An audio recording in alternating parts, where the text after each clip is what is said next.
ሁሉም ጨለማ፣ ሁሉም ፀሐይ የጠለቀበት፣ ስለ ክልሉ መልካም መናገር፣ ጥሩ ማውራት የማይቀናቸው፣ አሰላለፋቸው ከህዝብ ጎራ ያልሆነ ጥቅመኞች ስሁት ትርክታቸው ነው። ለህዝብ የማይፈይድ የጦርነት ነጋሪት ጉሰማ መሬት ላይ ያለውን ሥራ ሸፍኗል።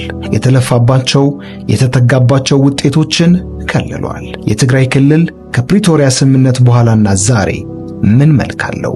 ከጦርነት ማግስት ክልሉ ወደ ቀደመ ልማትና መደበኛ እንቅስቃሴው እንዲመለስ በፌደራል መንግስት የተደረገው ጥረት ለጊዜያዊ አስተዳደሩ ቁልፍ የልማት ጉዞና እርምጃዎች አበርክቶ ትልቅ ነበር። ከግብርና እስከ ኢንዱስትሪ፣ ከማህበራዊ አገልግሎት እስከ ሥራ ዕድል ፈጠራ፣ ከኢንቨስትመንት እስከ መሠረተ ልማት፣ ከተጻራሪው ትርክት ግርጌ አየሩን ከሞላው ልፈፋ ጀርባ በጀት ዓመቱ ተስፋ ሰጪ እንቅስቃሴዎች፣ አፈጻጸሞች፣ ውጤቶች የተገኙበት ነበር።